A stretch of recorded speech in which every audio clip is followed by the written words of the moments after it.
Pernah nggak sih kalian ketemu seseorang yang setelah ngobrol sama dia, kalian jadi mikir ulang soal apa itu arti sukses?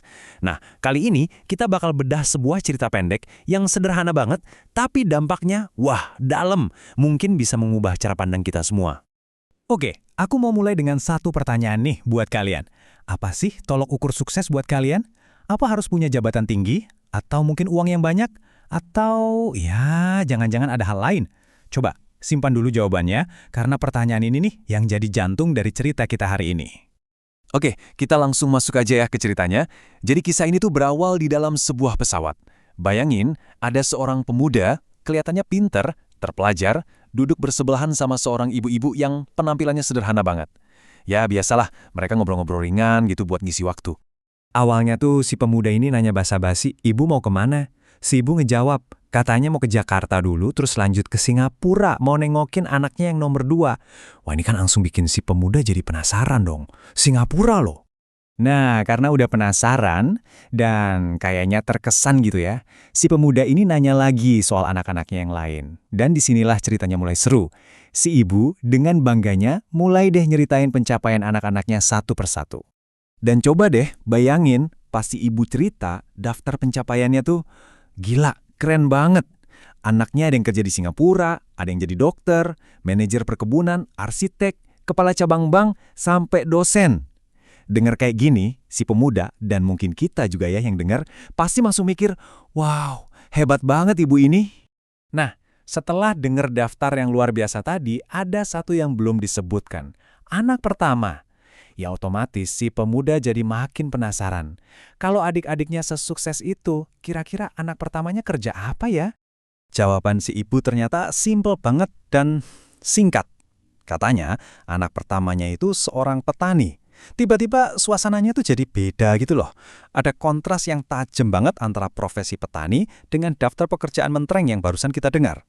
Si ibu nambahin lagi, katanya putranya ini kerja di sawahnya sendiri yang nggak gede-gede amat di daerah Godean, Jogja.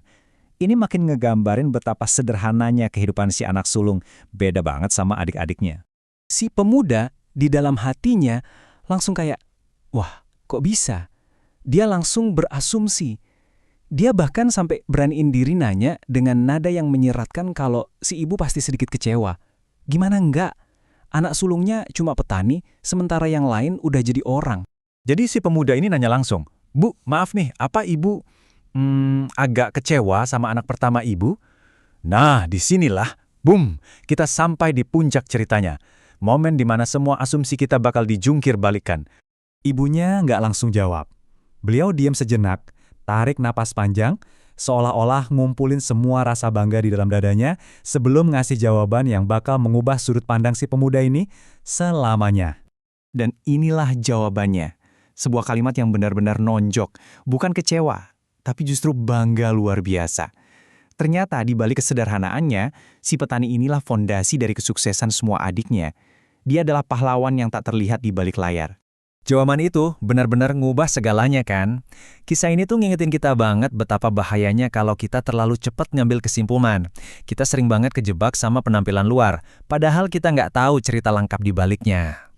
Jadi intinya tuh di sini, si pemuda awalnya nilainya dari apa? Ya dari status. Jabatan yang keren, kerja di mana, penampilan luarnya gimana. Tapi si ibu, wah sudut pandangnya beda banget.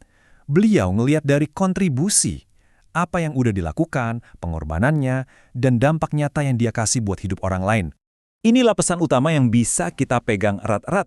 Sukses yang sejati itu nggak diukur dari gelar atau jabatan yang nempel di nama kita.